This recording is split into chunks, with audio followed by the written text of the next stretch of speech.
everybody. It's Tony Schiavone of All Elite Wrestling, and this is True Hill Heat. And I said it right, you motherfuckers.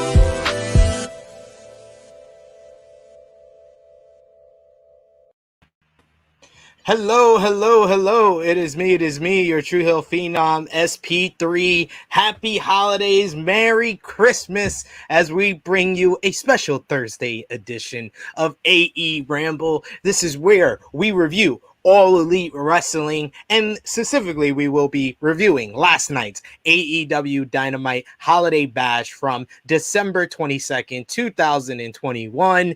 I am back once again with the man of 42,000 subscribers, a man that is responsible for today's thumbnail of the show, Mr. Jimmy Macram. Hello. Well, not the thumbnail, the title more specifically. Oh, yes. Don't try to distance yourself. Yes, very mid, B+ player, whatever you prefer. And B+ is very high for the show. I apologize. C+ player. Ugh.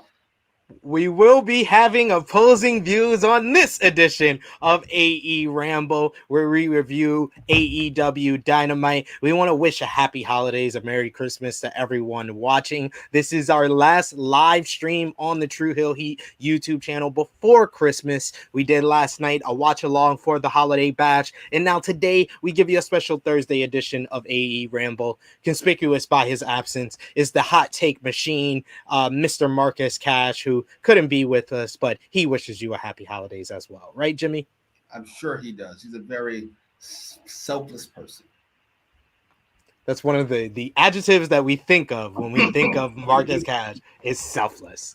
But yes, we want to hear from all of you guys what you thought about AEW Dynamite Holiday Bash from last night. Let us know in the live chat how you felt about the show. Of course, your super chat donations are encouraged and appreciated, and it goes to help out the True Hill Heat contributors for this holiday season. So hope you're in the holiday spirit and spend that good share and give us that super chat donation to help out the channel a lot. And of course, remember to help us out by dropping the thumbs up on this video. Share this video with all your wrestling fans, friends, and family on all your favorite social media platforms. If you are new to the True Hill Heat YouTube channel, hit that subscribe button, hit the bell to stay notified for all the great content here.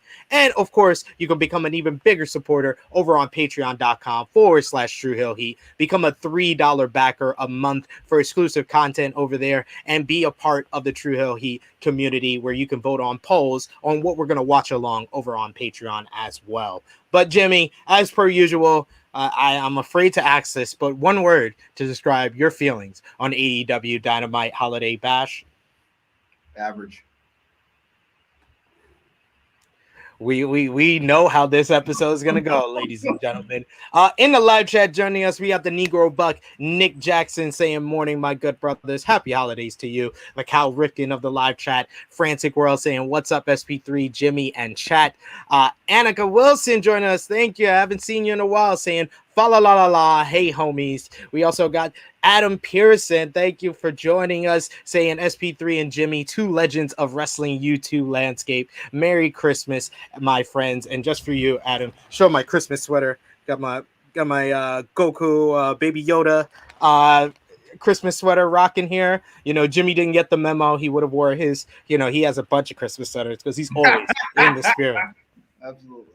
And of course, Bill's Mafia STF calling you out, Jimmy, saying Jimmy Scrooge Macram. Hey, I don't know what you want. And Nick Jackson with the deep cuts for AEWramble fans, saying Cassius couldn't miss his last Bronson Reed fan club meeting of the year. Very important to him. And any highlights of any outrageous things said on AEWramble in 2021? How about that, Jimmy? Before we get into Dynamite Holiday Bash. Bronson Reed is definitely one. Oh, wait a minute. I thought about this last night. But didn't know we're gonna do this. You attest to that. Yes. When you psychopaths lost your minds for 5 minutes and decided that Hangman versus Omega was the biggest match in AEW history. It was. It the biggest match of that month. Hangman versus Kenny Omega. It was. It was the most important, but it was not the biggest. They just sold out that fucking Omega and Dragon is easily the biggest match in AEW. Stop it. They all lost their minds. They was going to do a 1.5. What happened? All of a sudden, it didn't do 1.5, so it's not the biggest anymore? Knock it off. Ridiculous. Some of my favorites is your hatred of Tony Khan in various ways, and how you can somehow find ways to hate on Tony Khan. I find it hilarious. Your guarantee, and ever since your guaranteed, has been very rare that AEW does over 1 million as well. So you jinxed them. Absolutely, I jinxed them. You jinxed them, absolutely. And of course, this is the place on YouTube. If you are a fan of wrestling YouTube, you know for a fact that the Hook Gang, that being a hooker, being the number one hooker out on these streets, was started right here on AEWramble with myself, Jimmy Macram, and Marcus Cash. But she's not a hooker; she's a Gregorian, apparently. Oh yeah. I'm the number one hooker out on these streets. Ty Conti just enjoys herself some Hook like the rest of us. She's a fan of Hook. Absolutely. But let's get into AEW Dynamite from December 22nd, 2021. It's Holiday Bash.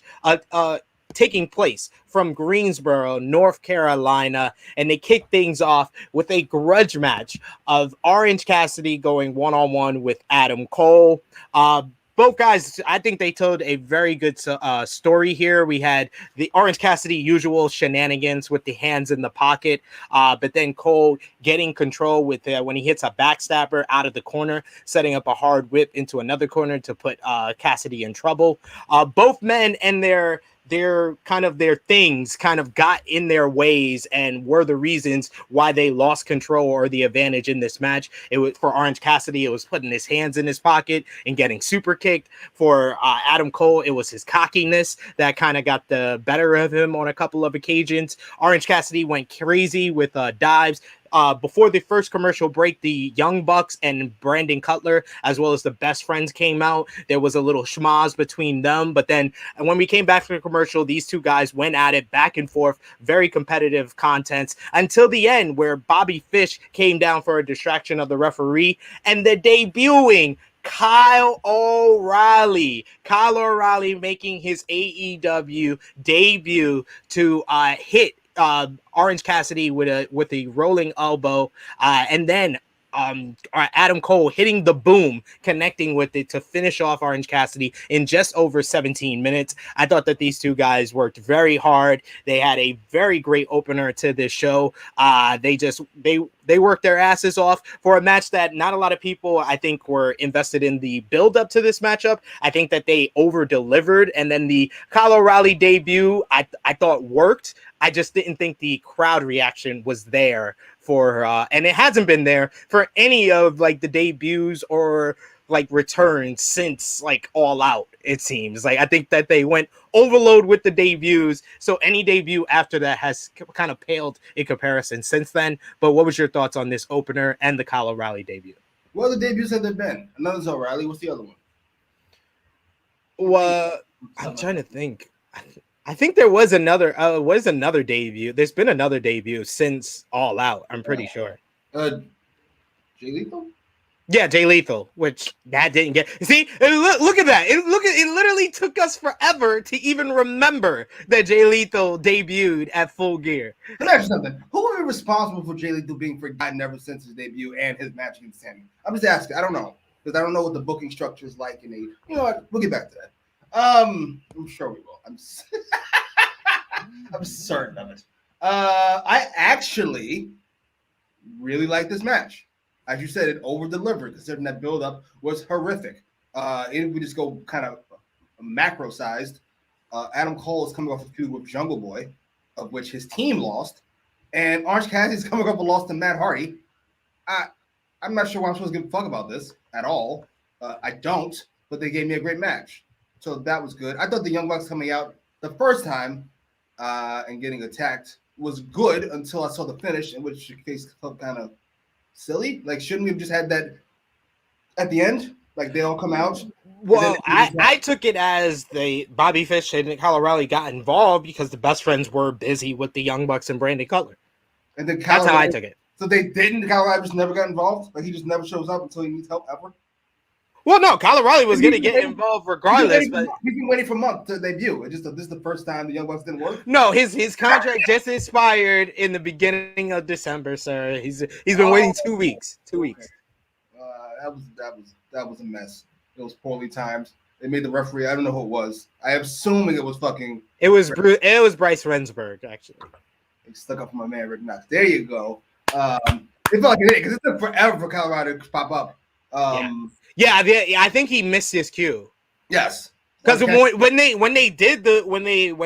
did like the structure of the whole layout, I was like, okay, someone's coming. This is the moment for the Kyle O'Reilly debut. But it came like maybe like 20 or 30 seconds later than I thought it was gonna come.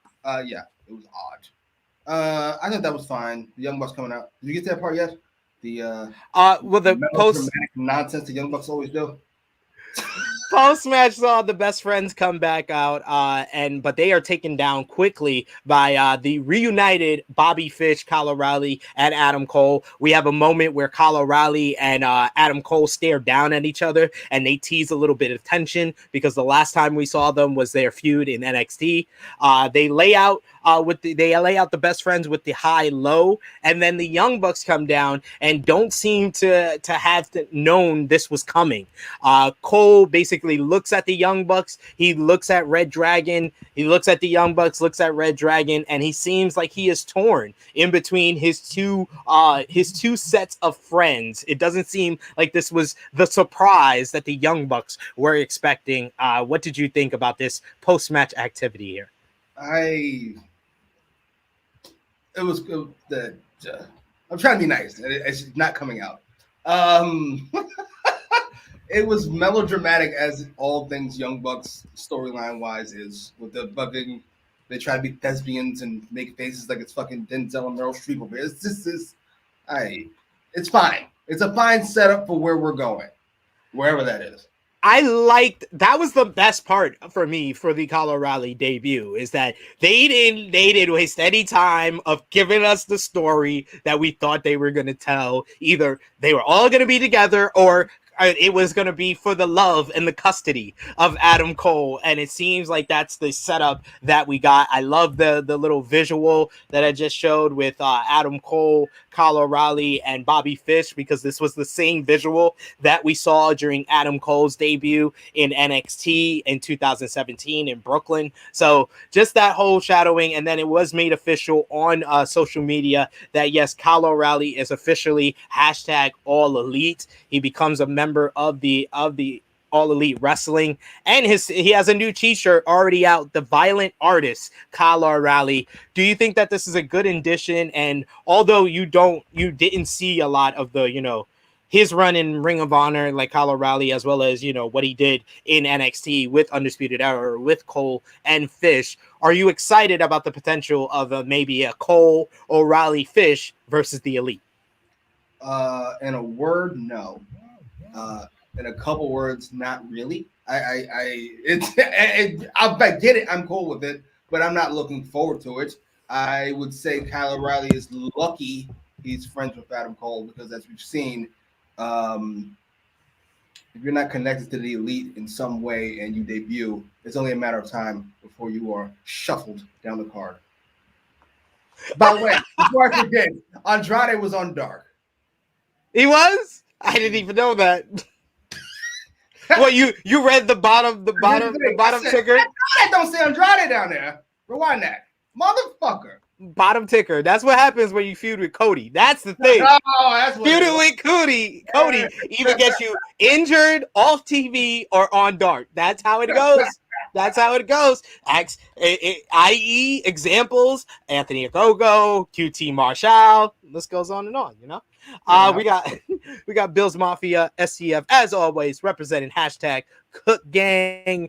We got Annika Wilson saying, man, I can't believe I missed True Hill Heat when Hook debuted. Go back and watch that because I want to tell you, Jimmy, I've been meaning to tell you this. Perfect time, and thank you, Annika, for this comment that, yes, that is the most viewed AEWramble of 2021 is Hook's debut. Fucking embarrassing. Oh. That is preposterous. Yo, people came to see my reaction and your reaction to Hook's debut. You gotta love it. You gotta love it. We were talking about it for months. Adam Pierce says if Hook learned how to sail a boat, he'd be Captain Hook. And Hook, like I said, Hook debuted on the 30-year anniversary of Hook, the movie, premiering in theaters. Just want to mention that. Just had to mention that. And yes, Frantic World saying Undisputed Elite Bay. We also got Nick Jackson saying Killer Kyle O'Reilly, the violent artist, has arrived. He's very excited. Annika Wilson says, why y'all doing this to Triple H, man? Triple H is probably This is wrestling karma. He's paying for his sins as a wrestler. It is what it is. I'm sorry. It happens. It's karma, sir. Sorry. He's paying for all the sins that he did to black people at WrestleMania 19. I'm just saying. I will say it forever. I will always be Kanye West on that telethon, and I will say Triple H don't care about black people. I just let Booker T beat him. I have to go fight Goldberg. Can't lose to Booker T. Can't lose to anybody, really. He could have won it back. He could have lost and won it back. That's what he does all the time. Bills Mafia says crowd sounded hot to me. For Kyle O'Reilly's debut. Nick Jackson saying people in the front row were going crazy, but I agree, Sid. I just thought I would hear the roar. I didn't hear that kind of roar. I heard the buzzing when he was coming through the crowd. That's because you people, Sid and all the rest of you, live in a bubble where the biggest thing ever in fucking NXT is the biggest thing ever to the rest of us. It isn't. Sorry, it just isn't. Oh, that's cool. Oh, all right. I heard that name somewhere before. All right. If you say so. Oliver Williams saying I hated Kyle's debut. Why was he marching so hard? It's like he was trying too hard to look so angry and pumped up. That's funnier than it should be. I get exactly what he's saying. But he probably was excited. He said AEW Ray might be a little hyped up. First time he's back in professional wrestling. How many years? Come on, man. Annika Wilson says the person who said they saw Kyle O'Reilly come through the audience and sit under the ring, so they already knew he was coming. Oh God, he sat under the ring. If he sat on the ring for that whole 17-minute match, I'll give him credit, man. That takes a lot. Frantic World is telling us that Jay Lethal was in the Dynamite Diamond Ring Battle Royal. You shouldn't have mentioned that, Frantic World, because now I remember that he was eliminated second by Matt fucking Hardy. We talked about it, sir. I remember yelling about him being eliminated by Matt Hardy. How does that help your point about him being booked terribly after his fucking debut in Sammy match? That he was eliminated in this nonsense battle royal by Matt Hardy, who just a few Orange Cassidy and should have lost by now. Explain to me. I don't know. You tell me. You tell me how that works. I don't get it. Nick Jackson says, ready for Red Dragon to put themselves back into the conversation for best tag team in the world. Do you think that they can be among the best tag teams just in AEW? Because AEW, when you look at the awards, we did the True Hill Heat year-end awards. We did, there's numerous awards going around for numerous publications. When you look at Tag Team of the Year, it's an AEW list, really. I mean, RK Bro has been popular and have a great act. The Usos, of course, are among one of the best tag teams in WWE history, and they were reunited this year. But when you look at AEW, I don't think RK Bro and the Usos can compete with like the Young Bucks, the Lucha Bros, FTR. Can Red Dragon put themselves in that conversation? They will be in that conversation if they do this feud with the Elite. One would imagine once Omega comes back. But for long, no. It's the Young Bucks and everybody else. I'm sorry. That's how this show is booked. It is what it is. Oh, will you stop with book? Is it It's not? how it's supposed to be because they are the best tag Oh team my I've God. ever seen. Jesus fucking Christ. Ever seen. Yes. Bill's Mafia SCF says, I like that Kyle and Cole didn't just be all chummy coming off the NXT stuff. Yes, at AEW, what they do is they acknowledge the multiverse of the wrestling world. That's what they do. That's what they do. If it's acknowledged in WWE, they will acknowledge it here. It doesn't matter. We also got Frantic World saying Red Dragon was dope in ROH. I agree. They were one of my favorite ROH tag teams out there with the Young Bucks, Briscoe, Steen, Generico. We also got Roxy says, I can't wait to see Young Bucks and Kenny versus Undisputed Elite versus the Elite. Can't wait for it. But yes, a couple of more things coming off of Kyle O'Reilly's debut. We had Tony Khan with the tweet on social media says, I'm still amazed that we were able to reunite Adam Cole, Bobby Fish, and Kyle O'Reilly tonight on AEW Dynamite. It doesn't seem like it should have been possible. Still doesn't feel real. The only reason it was possible was because of you great fans supporting AEW on TNT. Thank you. I know you don't like Tony Khan, but would you say it's a flex that he has been able to sign the stable that was the top faction of NXT when they were against AEW 2 years ago? That's like asking me, is it impressive that I beat I'm going to be nice. No. That analogy was going to go horribly reckless. So it was. Yeah, I'm gonna definitely was. No, because Vince doesn't care about these people. So no, it's not surprising. That's how that works. It's like if somebody threw a bag of money out the window. Are you surprised that you caught a bag of money on the street? No, he just threw it out the window. What do you want from me? Yeah. I mean, were you surprised before you caught the bag of money? That's fair. That's fair. You were surprised. You caught it, but you were surprised. I suppose. Couple more tweets here. Kyle O'Reilly putting out a tweet following his debut saying, life is great, and I'm very grateful that my professional wrestling abilities have taken me to a new frontier in which to explore my ass-kicking ways. Proud to be a part of at AEW, and thanks to at Tony Khan for the opportunity. He also went on to say, if you're a fan of mine from elsewhere, I hope you continue to support me. If you're new to Kyle O'Reilly, prepare to see a man that pours his effing soul into that ring every night and has an unquenchable thirst for cans of whoop ass. Also, Red Dragon is back, and approval from your goat, Dr. Goat Baker DMD, saying Kyle #AEW Dynamite Undisputed Bay at KOR Combat at AEW. So fine. He gets a pass. Co-signed by the GOAT. I can't do anything about it. I love that. That's all he needed. That's all he needed. Loyal soldier, whatever the GOAT says, I follow. You follow and you just take it. We then got a video recap on Hangman Page versus Bryan Danielson's hour-long classic from last week's Winter is Coming. And they announced that the rematch will be on January 5th on the debut on TBS Network for AEW Dynamite. It will be the AEW World Champion Hangman Page versus Bryan Danielson in the rematch. We then got Hangman Page for a chat with Tony Schiavone. Page talks about how hard he fought last week, but at the end, he had never felt less like a champion. This brings out Bryan Danielson, who's not trying to hear any of that shit. He tells us to wait. He calls Page an entitled millennial cowboy. Danielson says he beat him up for 60 minutes and should be the champion. He would have won, but he was a bit injured after that match with Evil Uno. So basically, he contradicted himself because he talked about Hangman making excuses, and then he made an excuse.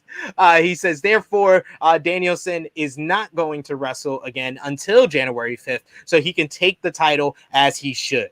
But if Page status stalls again, and retains off another draw. Danielson wants judges who will guarantee that he wins because he is clearly the better.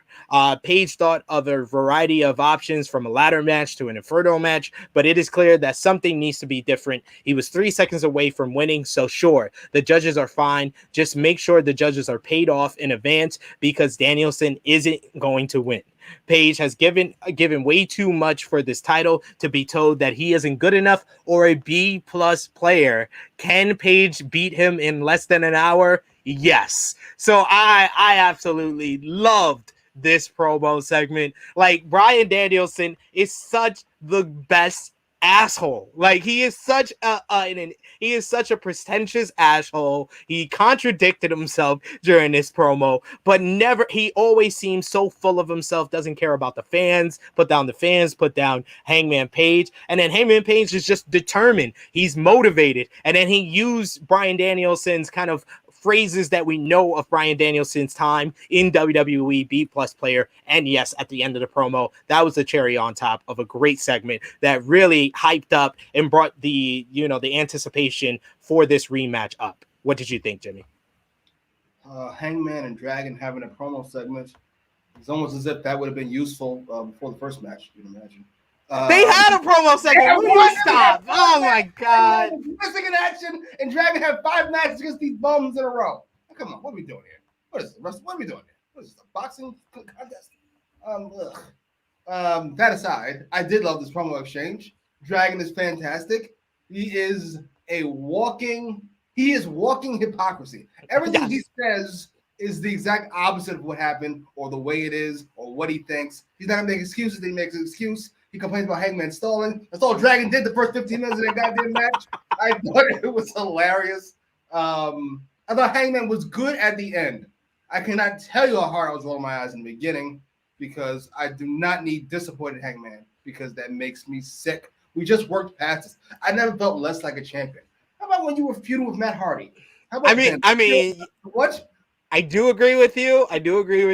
I liked it more at the end here. But also, what we should note is that at the end of the promo, after he was determined, he said everything, he put his head down and had the visual of he didn't really believe what he was saying. So we don't know if we got 100% confident Hangman Page going into this rematch. I cannot tell you how old I am. Listen, we spent 2 years. You want to give Tony Khan credit for 2 years? Fuck it. I'll give him the credit for 2 years. I don't think he had a plan for 2 years ago. I think it just fell to his lap. But whatever. I'll give him 2 years credit for this Hangman storyline where he was a bum and then he worked his way up through all his insecurities and he won the World Heavyweight Championship. Why are we going back that way? We're going this way. Don't need to even look that way.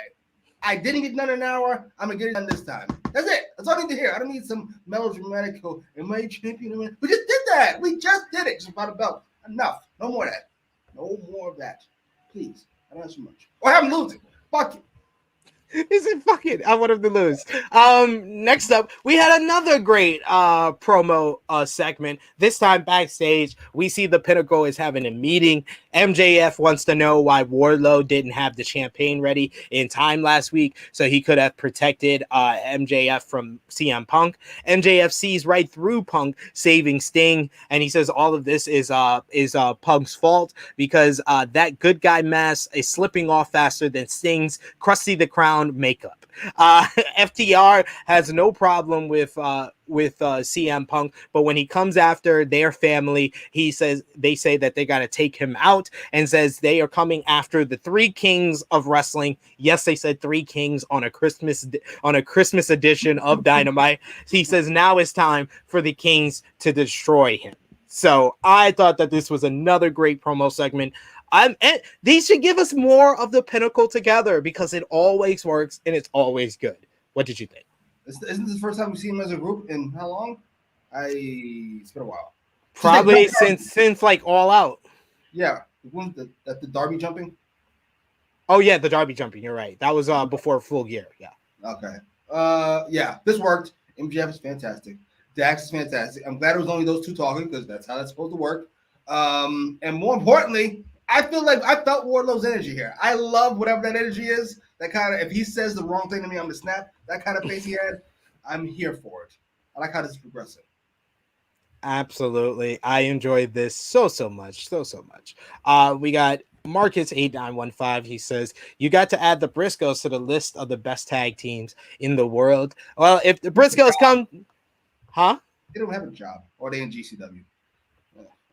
The best tag team on the independent scene, that's for sure. That's for sure. Truly Heel Romeo says AEW giving more attention to NXT storylines than WWE does on the main roster. Why don't you get back to work, sir? And by work, I mean here, not wherever you're actually at. Oh, we got You My Boy Blue says last night was a good show. We also got Annika Wilson says someone said it, NXT is developmental for AEW now. Yeah, kind of seems like that. Well, that's NXT's fault. Marcus A915 says right now is the perfect time to unveil trios titles. Do you agree with that? I don't hate that idea. I would like to see some booking go a little better, but fuck it. Need the crush, we'll give another crush. Annika Wilson with a question for us. I know I'm late, but what did we think of the 60-minute match ending in a draw? What did you want to give her your thoughts, your abbreviated thoughts, Jimmy? Very abbreviated. Here we go. You fucked up this booking, mainly because Moxie was out, but whatever. You fucked up this booking. Everybody knows Hangman's gonna win. So you go 59 minutes. You somehow put the match in doubt, and you have Hangman win, and the world is at peace. But you don't. You cop out because you're a coward, and you're not good at writing, you're not good at booking, you're not good at storylines, you're not good at anything. And you go for draw because that's the simplest thing to do. And here we are. So in conclusion, it was terrible. Not the match, the finish. Yeah. Yes, sir. Yes. Yes. You asked, Annika. You asked. And Truly Hero Romeo asking, will you lose your shit if the 3 judges are used for the rematch? I'm sure it's just a red herring. What do you think? I also sure it's a red herring, but I gotta be honest. I would not be entirely mad if we just keep doing draws. I wouldn't be mad either. I thought I was the only one that if they went to the judges and Hangman won by that way and Brian's still unbeaten coming out of this feud, I think that's the best solution, honestly. Or you could do, would there be 3 judges, they said? Yeah. You could have 2 do a draw and then Dragon win the 3rd, and that's still a draw. It's not a believe it or not, it's not in that scenario. Dragon doesn't win. It's a draw, and then Hangman keeps the belts, and Dragon can just go off about everything. And just work his way back through the roster again. Awesome stuff. That needs to be it. I'm with it. I am with it. That needs to be the finish. Next up, we had Wardlow. I'm not even gonna call it a Wardlow squash, a Wardlow match. It's a Wardlow murdering at this point. He gives Sean Dean 4 power bombs, finishes Dean in about a minute and change. Post-match, Sean Spears comes in to cheer Dean down. We after that, we then got a video of Cody versus Sammy Guevara for the TNT Championship on Christmas night, which then is followed up by Dan Lambert and the Men of the Year are in the balcony to talk about leadership. Lambert doesn't think much about the people who run this company. On the other hand, he runs the best MMA gym in the world and has to make the right decisions to keep things fair. Tony Khan is the flip side of that. If you're his friend, you're an executive vice president. But if you're not his friend, you're stuck in the mid card. Look at what Khan has tasked him with doing. Get people to cheer Cody Rhodes. Instead, he says that's impossible because Cody Rhodes is a bigger dick than I am. Instead, Lambert wants the Men of the Year to face the winner of Guevara versus Rhodes for the TNT Championship. I thought that the crowd wasn't very much into this, but this was good. Dan Lambert, whenever he has a focus, he's able to put attention or a spotlight on whatever he's talking about. When he's just talking his gibberish, I'm not with it, but I just didn't feel like the crowd was into this as much as they have been in the past. What did you think? I feel they're kind of over it, as they should be. I like Dan Lambert. As you said, when he's talking about something in particular, he's actually pretty good. When he's talking about millennials or anything he can reach for, time to shut up. And to be fair, we just kind of heard him on Rampage where he did the same thing. So, yeah, that was a little much. What did you think about the Wardlow murdering? I'm Power here for bombs. Wardlow murdering people. I'm sure at some point you have to stop. Maybe one more, then that's it. But I like it. I'm the crowd seems to be getting more and more behind it, and we just do it until it gets over. I think because he's not gonna have a match every week, I think you can do this for if he's doing like a match like every 2 weeks. That's like 2 of these murderings a month. I could take a few more. I could take a few months of this. And like, they need to slow burn to the point that the fans are like molting hot for Wardlow to not just snap on MJF because you know they already are and you know they're gonna react big to that. But now they're really building up him snapping on his accountability first. So. Yeah. All right. Okay. Fair enough. We'll have him squash a few more dark guys like fucking Sean Dean and Andrade. Oh God! Will you stop with this nonsense? Was he on dark or not? He's not a dark jobber though. That's a little extreme. Will you stop? Oh, God. Next up was Jimmy's favorite part of the show. We go to Britt Baker's Christmas party, complete with her lackeys and Tony Schiavone. She isn't worried about never beating Rio because she is bigger, stronger, and better. Then she'll prove that she is the best around, meaning we can hit the catchphrase DMD. So, what did you think? First of all, I have to go in order. Go Baker. Go. That's how that works. Secondly, Jamie Hayter. Jesus. Almost distracted me from the go. Almost. That aside, Go Baker was fantastic. I always enjoyed these little great things. promo. It's what great promo and these kind of backstage / video package things that what got her over in the first place because the show's personality. And this worked for me. I'm rooting. If I was unaware that she was the GOAT, I would be rooting for Rio in this situation. If I just came across this promo. Like, this bitch is a cunt. Yeah. And it seems because we're getting the Bryan and Danielson match on January 5th, it looks like they might main event the Battle of the Belt show with Britt and Riho. Oh my God! Unless they have a big tag team title match to put on the show, I don't know. Jungle Boy Luchasaurus. Yeah, you're right. You're actually right. That is the one they're building towards. Or Sammy versus somebody. Well, if Sammy survives Christmas Day, of course.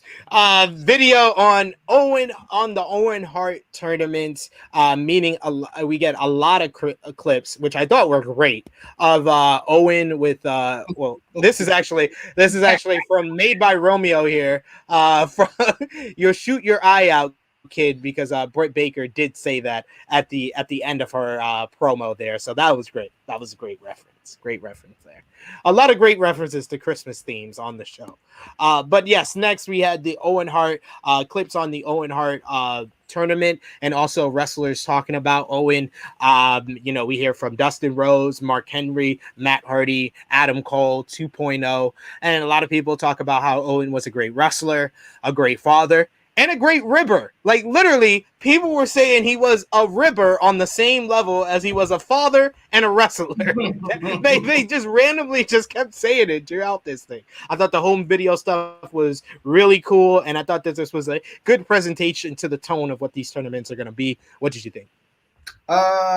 Pretty much the same. My only complaint would be I don't like heels not being heels. Like, Triple H crushing Daniel Bryan's dreams, and then he's doing the Make-A-Wish thing. It's like, that is so jarring. Could we not do that? So I would have took out Adam Cole. 2.0 I'm okay with because they're Canadian and they're not serious heels at all. Fair enough. I can't knock that. Yeah. Next up, we had the TBS title tournament semifinals. Nyla Rose going one-on-one with Ruby Soho. Of course, we do have to mention that at the start of the matchup, during Nyla Rose's entrance, there was a fan in the front row with a very distasteful, transphobic sign made for Nyla Rose, and Nyla Rose is this guy's dad. He was ripped apart by people on social media, as well as people in attendance, which basically made him put down the sign or get rid of the sign. He wasn't removed from the building, but he was reprimanded to the point that we never heard of or got the attention. He never got the attention of the cameras again. So I don't know what the move would be. Would they just make him take it down? Yeah. Or get rid of it, rip it up. I'm about to say, yeah, I think I'd give him the option. Like, either you get rid of the sign or I'll give you your money back, but you're banned from all AEW shows. Your call. You do what you want. I mean, I don't know. I think with like the wrestling, because you know the stuff is going to get on camera. I think at a wrestling event, you should just look at the sign. You should have security just look at the sign just in case. I'm not saying go in the WWE route of if you have an AEW sign on a WWE, get rid of that shit. That's not allowed here. I'm just saying if you have a transphobic sign, a racist sign, that shouldn't be winded up on camera. So maybe the procedure should be just show the sign. Okay, cool. Go. It didn't have anything offensive on it. Fair enough. Then who judges? Is it the security guy? Does he have a list? I don't know. Maybe he wrote it when he got in there, which is what I would do if I was going to do something outrageous. There you go. Whatever. It's gonna be that is a good point. But it's not even funny. I don't mean it's offensive. It is offensive. That's not what I mean when I say it's not funny. It's just like not particularly clever. It's not. No. You know us here on AEWramble. We would if it was offensive, we would say it's offensive. But if it was also funny, we would say it was funny. It wasn't. It wasn't very clever. So it's just like, at least if you're gonna do something that's gonna offend a lot of people, at least be somewhat clever. You just look like an absolute fucking tool. Like, indeed. Give me a laugh, sir. I don't ask so much. Frustrating. But the matchup started out. What was it? I'm just gonna say the usual AEW women's match prototype. It started off very rough. And there was a lot of like clunky spots. After the commercial break, it seemed like they started getting on the same page with each other. Soho came with a bunch of clotheslines into a tornado DDT. Rose grabs a chair, but it gets knocked into her face for a big knockout shot. Vicky shoves Soho off the top rope though, and she injures her shoulder. That becomes the focal point of Nyla Rose with a big knee drop off the ropes, which was looked brutal and looked like it did hurt her shoulder a lot. But Soho somehow makes a comeback. She gets a dragon sleeper, but that draws in Vicky Guerrero. Vicky Guerrero up on the apron gets a kick right to the face. She sells it hilariously. Does not fall. She just goes. Does like slow motion off the apron. I was dying of laughing. Fantastic. It was great. Rose comes back with a power bomb, a beast bomb for a 2 count. So she goes up to the top rope, only to get pulled down with the Soho no future kick for the win. I thought that was the best that no future finisher has looked. Off the second rope. I thought that this was good stuff. This kind of, it started off very clunky as usual with AEW women's matches, but what seems to be a theme also is that by the end, it turns out being a good match, and I thought that's what they delivered here as Ruby Soho advances to the TBS title tournament finals to verse the winner of either Thunder Rosa or Jade Cargill, who will verse on next week's New Year Smash Night 1. Jimmy, what was your thoughts? I think this tournament has been stretched out entirely too long. Poorly booked, but I'm not gonna get into that again. I think it's been well booked. I just think it has been probably stretched out a little long, because this right here is not a spot the women would have gotten a year ago. The top of the hour spot. When I looked at the time when they were making their entrances, I was like, it's 9:00. The women are getting the top of the hour and not 9:30. They usually only got 9:30 for a long time. That's Gold Baker's fault. And I'm not giving Tony Khan any credit for Gold Baker. He tried to make her face, and he ruined that shit. Almost ruined the GOAT. Luckily, Gold Baker killed Britt Baker, so you're welcome. So I shouldn't say poorly booked. Poorly laid out is probably the word I was looking for. I like this match. It wasn't as good as the Statlander match, Soho Statlander match. But I will say, to me, this was Soho's best performance. If that makes sense. She felt like a quintessential babyface to me. I found myself rooting for her. I'm not a big fan. And I love the future kick. That looked splendid. I can't even tell you how good that looked. Nyla Rose did a great job. Absolutely. She sold it well. And that's why I'm annoyed by like those signs like that, because Nyla Rose already had to deal with a lot being in AEW. We remember the stuff that were, the conversations that were on social media, conversations we had about Nyla Rose when she was first introduced in AEW. We're 2 years in. Like, what the fuck are we still doing this? Like, get. What have I always said for 20 years now? And people say I'm mean and whatever. Wrestling fans are awful people. I know what you're saying. It's one guy, one side. I get it. But I'm saying on percentages. Let's say like 12% of wrestling fans are awful people, but like 5% of the regular population is awful people. That's what I'm saying. Like, it's a higher percentage of people that are awful in wrestling. That's all I'm saying. Awful people. Fair assessment. Fair assessment there. The words and rants of Jimmy Macram. Marcus 8915 says Paige will retain and then lose the title to MJF at Revolution. You saying Paige will retain makes me very sure that this is not Marcus Cash. What a terrible take he has now. Ugh. Marcus 8915 says Wardlow murdering people is what they should have done with Brian Cage. Do you miss Brian Cage? Where is he? I don't know. I think he's either injured or just playing off TV. I mean, to be fair, I get why either one of those would be. But yeah, probably. Also for Murder Hawk Monster, that should have been the case. But listen, as long as we learn from our mistakes, I know Tony Khan's only been doing this for 3 years now, so that's not enough time to get your feet underneath you and know that you should book monsters like monsters. Who'd have thought? Getting his feet wet. Just still getting his feet wet, ladies and gentlemen. Ninja Mortis says, haven't finished Dynamite yet, so I'ma just pop in to say hashtag Hook Gang, hashtag Hook Nation, hashtag Hook Squad. Thank you, AEW, and thank you, True Hill. Oh my God. You're welcome. Beat it. Merry Christmas. Merry Christmas to all my hookers. And Nick Jackson says, where are all my haters at? Fucking hair is becoming uncomfortable. I can't get over how good she looks. I mean, she's a great wrestler and she's a great talent, all that shit. Yeah. But Jesus. I love it. Ninja Board is saying, Hater Nation. I love it. We got DJ Eric in the live chat saying, happy holidays, Superstar SP3, and Jam Master Jimmy. Oh, I like that. That's clever. I like that. That's right. Marcus 8915 says Santana and Ortiz need to win the tag titles at Revolution. I would love that. Please pay attention to Santana and Ortiz. Oh. You got a very good Santana and Ortiz right there, AEW, right there.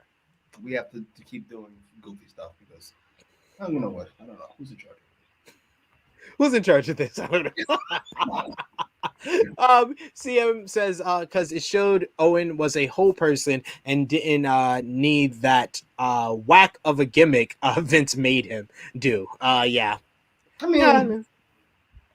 I don't want to get started on Owen Hart. I think he's talking about the Blue Blazer, which I agree. Yes. With, so. It's, isn't it Russo? I mean, Vince is always going to be the last word, though. So about that. How in the world did True Hill Heat get Santa Claus on last night's show, taking him away from his nagging wife, Mrs. Claus, and his annoying elves? You call her nagging wife, Mrs. Claus? Why is she nagging? She's a woman? What, you fucking Tony Khan over there? Jesus. DJ Tony Khan up in the live chat. His nagging wife. I never heard anything like that about Mrs. Claus. Nick Jackson says anyone in social media calling people soft for being upset about that sign can eat a dick. Well, it depends on what upset means. If you're like crying, I'm upset.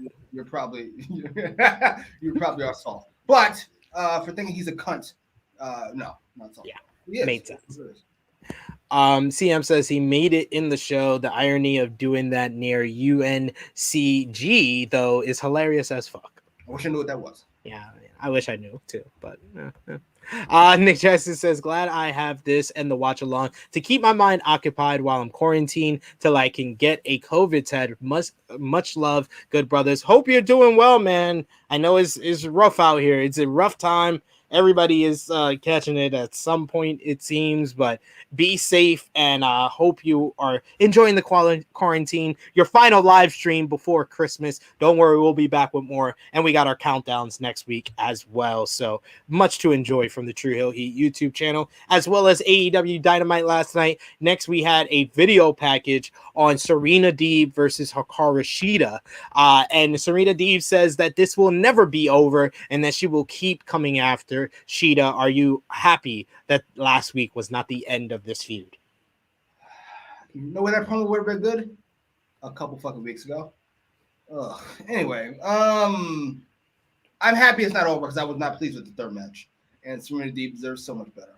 And it sounded like this next match won't be the last match. So I'm happy. As long as Deeb gets to keep wrestling. I mean, I'm going to give Deeb and Shida a break. They've had 2 great matches, and one match was all right.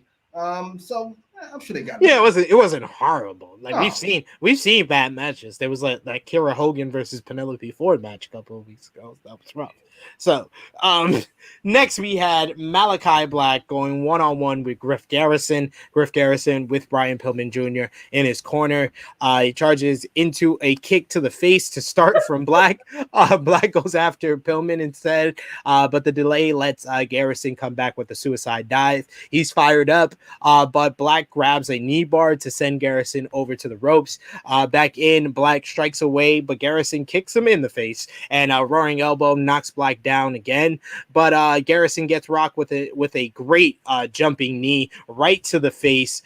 Black Mass is loaded up, but Black would rather take out the knee. He just puts on the half crab, ranks it back, and gets the tap out victory in 3 minutes and 15 seconds. I thought the strikes from Black were vicious during this matchup.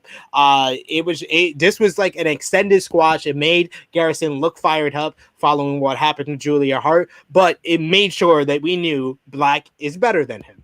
After the match, Brian Pillman Jr. tried to get involved, taking Black off of the half crab, but he gets the Black Mass right to the face, kicking his head clean off. And it was a clean shot too. I replayed it. It was very great. What did you think about this presentation of Malachi Black here? Before I forget, let's not forget that a few weeks ago, Malachi Black gouged a nigga's eyes out until they were bloody. I will never forgive him for not showing me more of.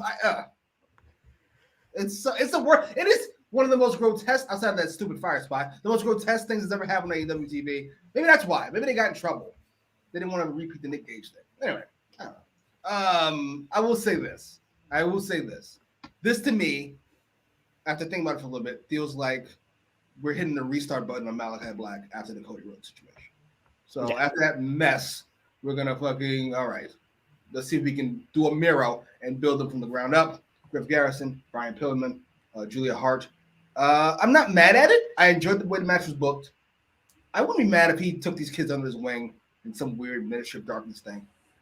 You said Luna for Julia. That would kind of work. I just feels like there's something here. Otherwise, it's just kind of old.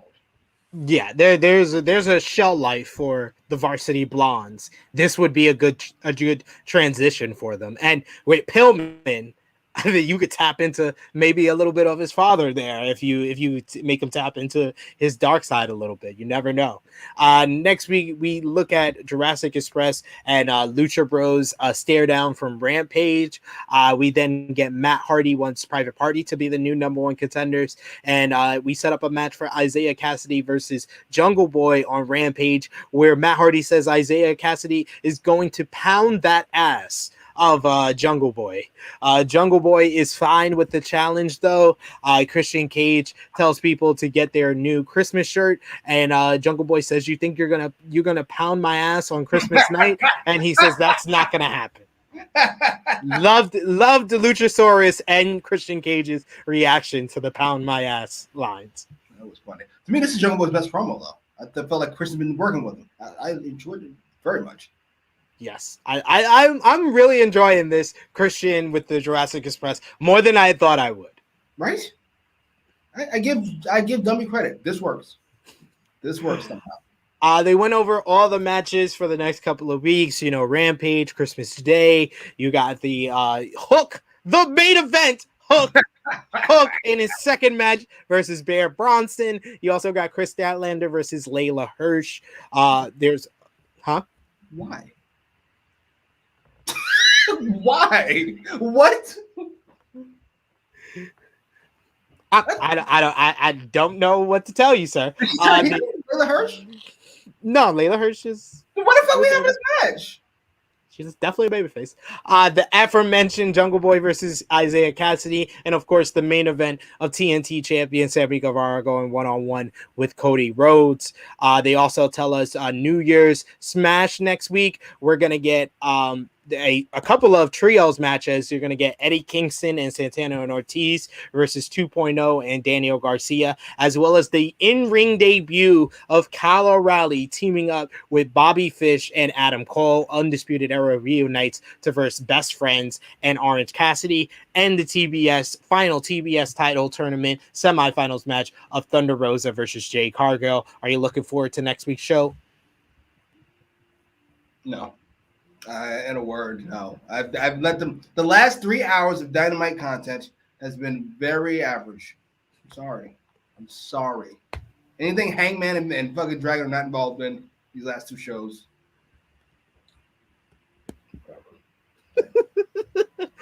Jimmy is not in the Christmas spirit, ladies and gentlemen, to say the least. We got DJ Eric saying Pillman Jr. got knocked the F out by Black last night. Absolutely agree. Annika Wilson saying Black being such a heel by not giving us the Black mask. Yeah, that was good. Roxy says, Black versus Miro would be good. It would be. No, wouldn't be. No, face Miro. Miro needs to be. Where the fuck is Miro? He's hurt. Remember, he had his leg wrapped up, so I think he's taking that fucking Sean O'Hare promo a couple weeks ago in that white ass room. What happened? All right. That was just a teaser. Oh yeah, good mention here by Marcus8915 saying Brody King was referenced in last week's promo. Do you think that we're gonna get more references before his eventual debut, or they're just gonna debut him? I would hope so. I mean, knowing this company, you can gouge somebody's eyes out and nothing happens after that. So who knows? Who knows? Brody King's even coming. Who knows? Better drop that too. We shall find out. And then finally, we had the main event of the evening: CM Punk, Sting, Darby Allin versus MJF and Maxwell Jacob Freeman. MJFTR, which I thought was a great name, very clever name. They are come out in matching yellow attire. Darby Allin comes out in vintage Sting pink face paint, one half of his face paint there. Sting with CM Punk inspired face paint, as well as a CM Punk shirt, and then the cherry on top, CM Punk with some war paint, vintage Sting, with even the Sting Scorpion tights, which I thought was just a perfect touch. And this right here, this visual right here, just set the tone for what we were going to get, which was an absolute blast in this main event. We thought we were going to get the MJF versus Punk showdown to start, but of course MJF gets the fuck up out of there and tags out without doing anything. Dax Harwood knew that was coming though. They worked the heat on I was about to say Sting, but it was CM Punk. CM Punk, because they all look like Sting. Then they work the heat on Darby Allin. We get hot tags for Sting, as well as another hot tag for CM Punk after they take control of Sting. The crowd was heavily into Sting at this point. Sting comes in for a crazy hot tag in which he launches MJF to the outside onto FTR, where MJF lands like that, head first, and it looked like it was into the concrete part of the floor. And just to match the craziness of that one, they followed that up with 62-year-old Sting doing a dive off the top rope to the floor. It was just crazy. There's craziness. This final 8 to 10 minutes of this matchup. MJF, it finally looks like we're gonna get MJF and Punk in the ring, but Dax Harwood makes the save, takes the bullet for MJF. He takes a go to sleep into the Scorpion Death Drop, into the coffin drop halfway across the ring from Darby Allin for CM Punk to get the pinfall victory in just under 26 minutes. I thought that this was the perfect type of trios match to have on a type of like holiday special. This felt like a great house show main event. It was just fun nostalgia pops. You had the focus on Sting in Greensboro, North Carolina. You had you had genuine baby faces that the crowd was behind, dastardly heels, and everyone just played their roles perfectly. And this was a great addition to what has been a tremendous CM Punk versus MJF feud. And I love that CM Punk and MJF never touch throughout the match. That was the key. I thought the number one key to this match is that MJF and CM Punk can't touch, and they accomplished that while giving us a great match and a great main event to the show. What did you think, Jimmy? All of that except less excited. Once they announced this match, I was over it. I can't explain why. Actually, I can. It's not complicated. If anybody has any kind of common sense, you know MJF's character's not going to fight Punk on not the pay-per-view or whatever the match is going to take place. So I knew that wasn't going to happen. The way this FTR fucking Darby Sting feud started was silly. So I already don't give a fuck about that. And in fact, that whole thing felt like just a setup for this match. So we can do 3 versus 3. Yeah. I don't know. But that doesn't get me to give a fuck. And I didn't give a fuck. I like the entrances. I love the face paint. I love the match is even fun, but I'm not invested. I don't care because I know where this goes. It's like fucking watching the last minutes of a superhero movie. Like let me guess. I'm MCU. Let me guess. If you guess the superheroes win, you would be 19 for 20. Yes, that's how that works. I know. I know exactly where this goes. And it was fun. It's fine in a vacuum. But combined with the rest of the show, I was bothered. I was legitimately bothered. I would say like 18 for 20 because I couldn't call that a win for Spidey and No Way Home. Come on, man. He lost everything, man. That's what you. Okay, you know what? Fair enough. Don't spoil it for those who We're not gonna spoil it too much. We're not gonna spoil it too much, ladies and gentlemen. But yeah, I mean, we're on two different paths. I'm definitely into the CM Punk MJF. I still love Sting in these. When they choose the right spots for Sting, it just works. And this worked for me a lot, so that's why I enjoyed it. 3 of these of this parts of the show were fantastic, perfect in my opinion. So that's why I enjoyed the show overall.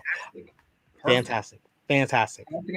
Okay. The opener, the main event, and the Danielson and Page promo. Good, fine. The Danielson Page promo? You're ridiculous. Good. Danielson Page was good. This match was fine. Oh, you're ridiculous. And the opener was good. Boo this man in the comments section, please. I can do about Orange Cassidy's shenanigans against Adam Cole of all people. You guys still got time to send super chat donations or put your comments in the live chat. Remember, be in the Christmas spirit. Help us out a little bit. I want to read a couple of chats that we got here. Roxy saying, I was surprised how good Sting looked last night. Honestly, for a 62-year-old, he looks a lot better than 50-year-old part-timers in WWE. He does. He looks fantastic. I give you credit. It's probably Pilates or DDP yoga, whatever the fuck. Annika Wilson says, I just want a YouTube video of Darby doing Sting's and CM Punk's face paint, man. That's hilarious. Sting's face paint is fire. That CM Punk shit is fire, guys. Yo, that might have been the best face paint he's had in AEW so far. Like, this was just awesome. Damn. This was clean. I think artist deserves a raise. Absolutely. I know Aubrey Edwards showed love to them and tagged them on social media. So go to Aubrey's YouTube, go to Aubrey's Twitter page if you want to know the person's name and Twitter handle, because they did an amazing job on that. We got a question here. Frantic World says, does Jimmy like wrestling?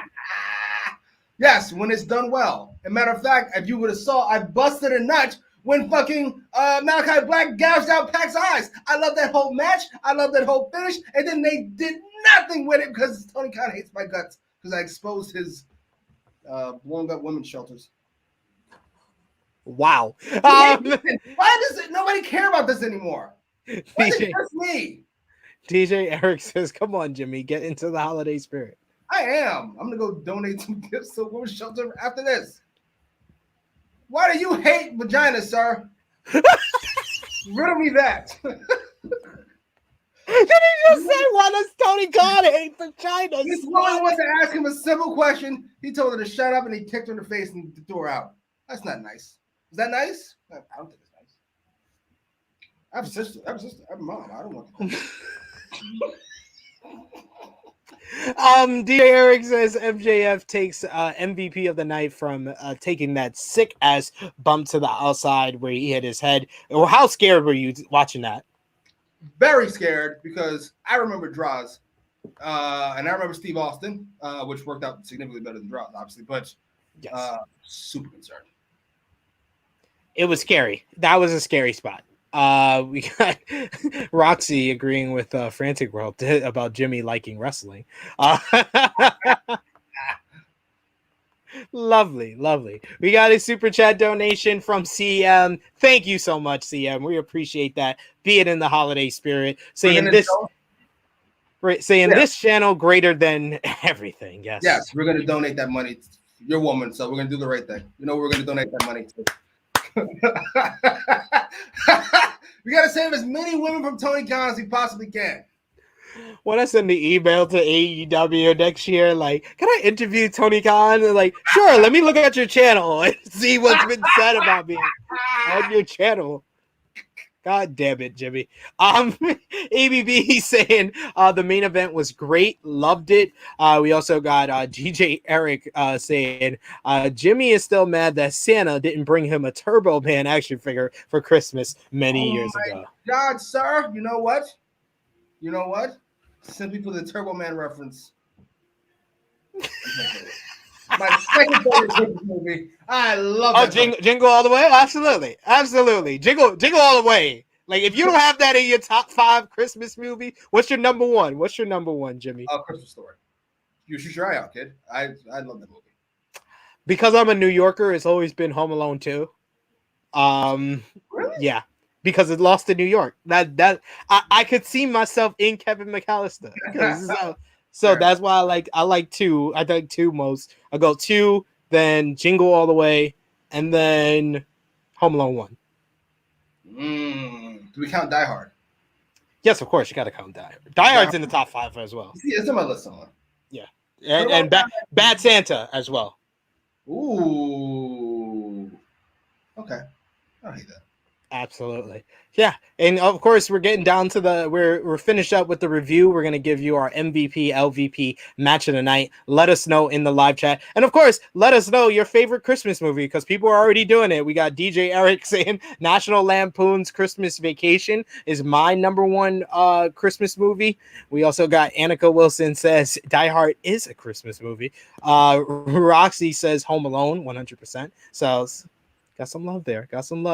And then we also got Marcus8915 says a 60-year-old Sting looked better than Punk last night. Punk looked fatigued. Maybe it was just he's shaving his beard. He looks weird. Jesus, sir. Never do that again. No. We got ABB saying more Hangman the better. I love his promos. Love the show overall. Punk running after MJF through the crowd was hilarious. Dax sacrificing himself for MJF was a lovely touch. Cements them as a family. Yeah, it did cement what they said during the promo about them being family. So I did like that. It did, even though the way that family started, which is the fucking week after their debut, was ridiculous. But other than that, I like it. I don't forget anything. I gotta remember the goddamn element. I don't forget shit. Another good shout here. Good cut. CM saying Friday After Next, of course. Yes, that is a great Christmas movie as well. Truly Hero Romeo says Nightmare Before Christmas. Okay. Sir, come on. What are we doing here? Oh, I love it. But yes, we have come to the time where we put our thumbs in the middle, Jimmy, for AEW Dynamite Holiday Bash from December 22nd, 2021 in 3, 2, 1.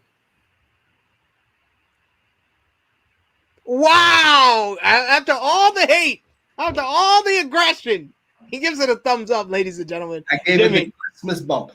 Jimmy, out of 10, what did you give the show? What's the highest I can go? With lowest I can go, rather, while still being a thumbs up. 5.5. 5.5. There you go. That was easy. That was easy. I'm gonna go 8.5. I thought that this was a really fun Christmas show. This was everything that I wanted from it. This is everything that I wanted from it. We're not doing that. We're not doing a fun Christmas show. It's a show. I don't want to hear none of this. It was a fun show. What do you want? What do you want from me? No. I don't. We're not doing in a vacuum. We're not adding all this extra shit in a vacuum.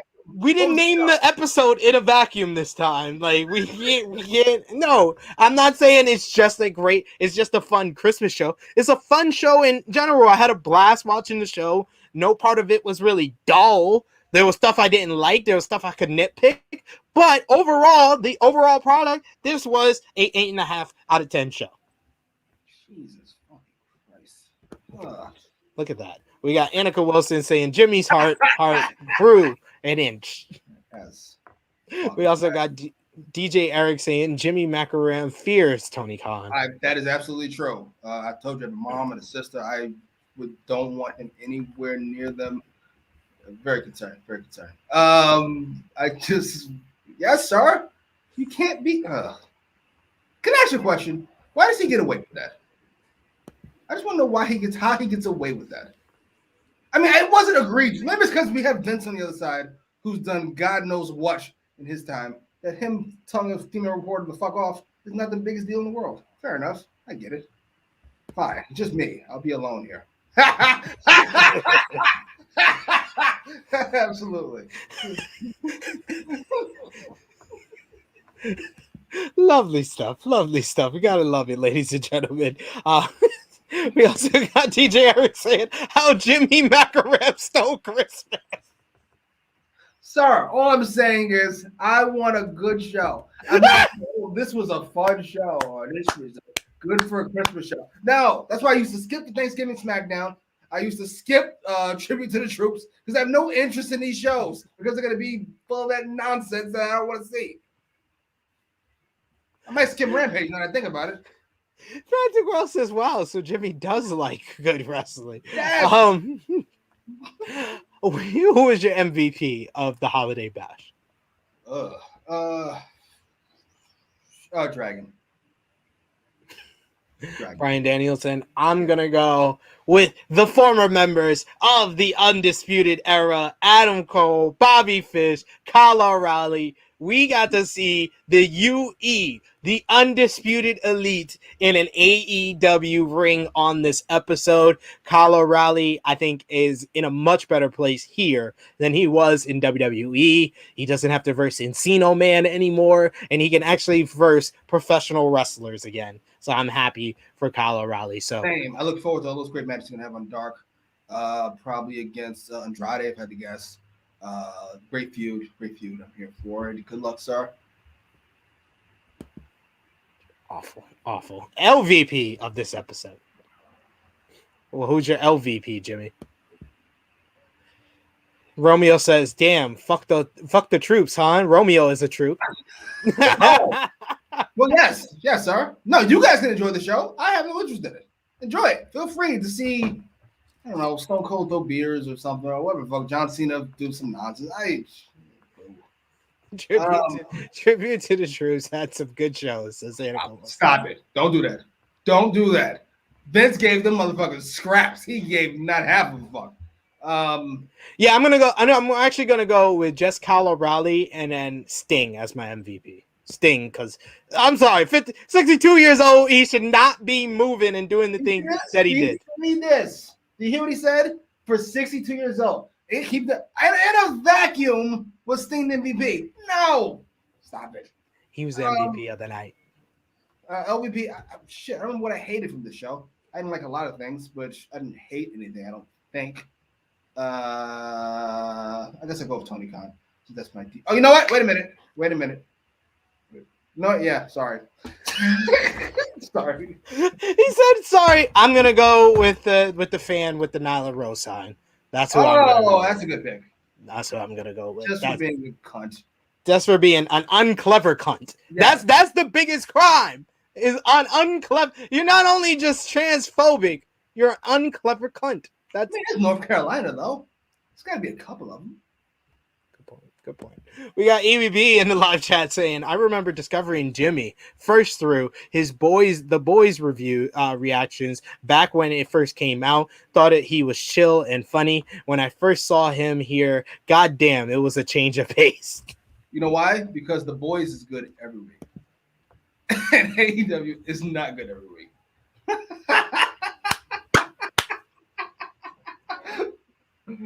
Perspective, ladies and gentlemen. Annika Wilson giving the MVP, saying it's a tie for taking that MJF for taking that bunk and Sting for throwing him, then doing a crossbody. Fair. ABB says, anyone says anything about how much they liked an aspect of the show, Jimmy. Yeah, it was fine, but let me tell you why it's pretty shit. Actually, no, that does describe my personality pretty well. It was good enough, but let me tell you why it wasn't great. Your personality in a nutshell. Roxy says, are you guys thinking Johnny Gargano will be joining AEW? 100% sure that Jimmy Macram does not have any recollection or knowledge of who Johnny Gargano is. But I will tell you this. He either has a long beard or he spent his career fighting the guy with the long beard. I know that much. There you go. Yes, it's him and Ciampa. You're right. Johnny Gargano is a great professional wrestler. I would love to see him in AEW to have dream matches with the Kenny Omegas, Bryan Danielsons, Hangman Page, Pacs of the world.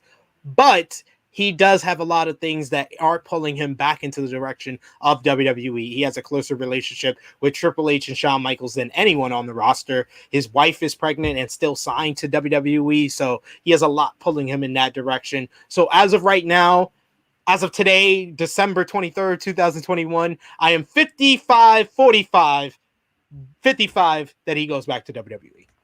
I don't hate that. Marcus8915 says, last week on Dynamite, we had a Vince kills careers more than COVID sign, and the one we got last night, the security needs to check signs before letting fans in. You got time for that. You gotta get in. That was clever. That one was clever. That's the difference. That one was clever. But it's still offensive to talking about how many people COVID has killed, but it's funny. So we give it a pass.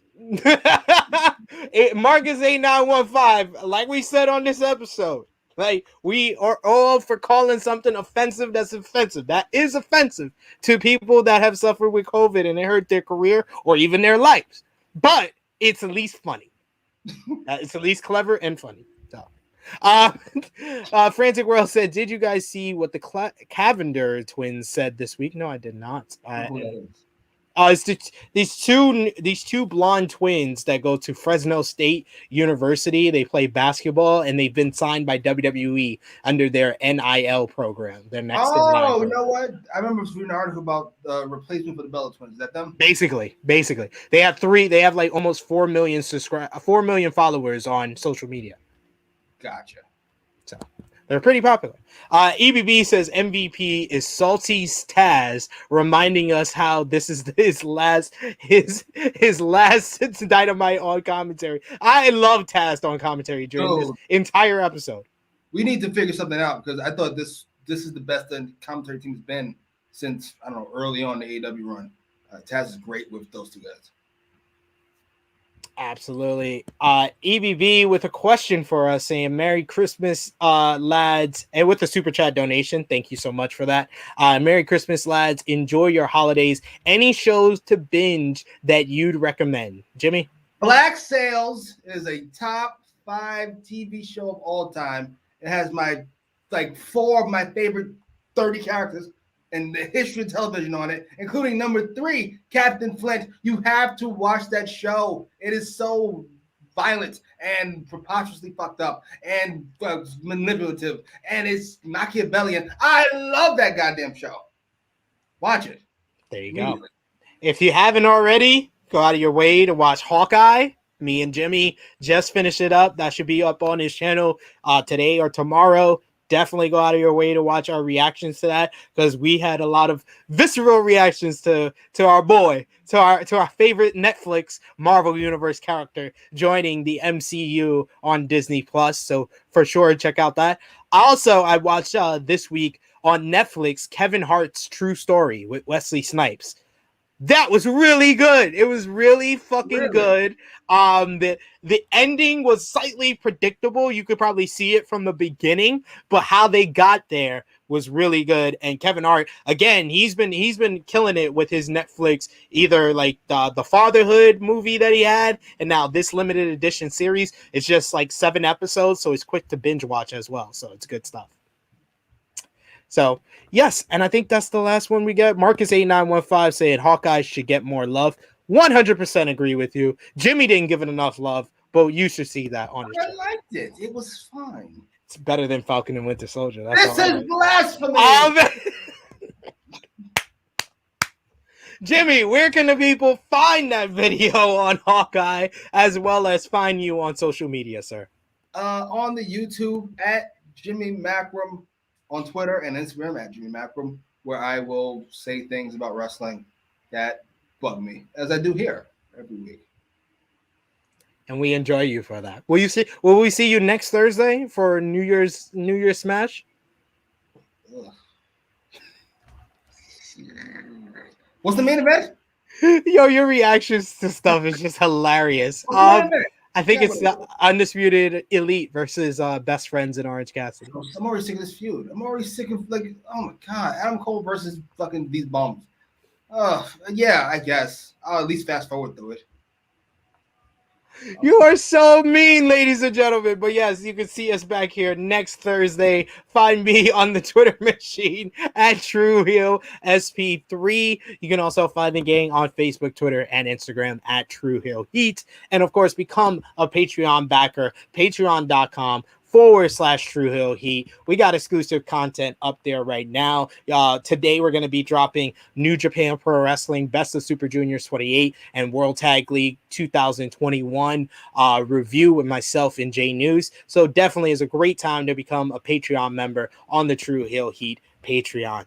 But this brings us to a close on AEWramble episode 22. I want to thank Jimmy, as always, for joining me and being his always great self. Yes. Always great self. We apparently have a poll here, and the poll from you guys in the live chat says, what does AEW Holiday Bash get? And you guys gave it 7 out of 8 with 45%. Thank you. 9 out of 10 got 27%, and then 10 out of 10 got 18%. But that's pretty much where I was at. I was at 8.5. No. If you say so. I'm not sure that math works. Pretty much. But yes, for Jimmy Macram, it is me, your True Hill Phenom, SP3. We want to wish everyone a happy holidays, a Merry Christmas. Until after the Christmas holiday, we might do a live stream after Christmas. But before Christmas, this is our last live stream. So I want to thank everyone for your support for True Hill Heat. For Jimmy, it's me, your True Hill Phenom, SP3. This has been AEWramble, episode 22. Meh-rry Christmas. We are signing off until next time. That's a great picture. Absolutely.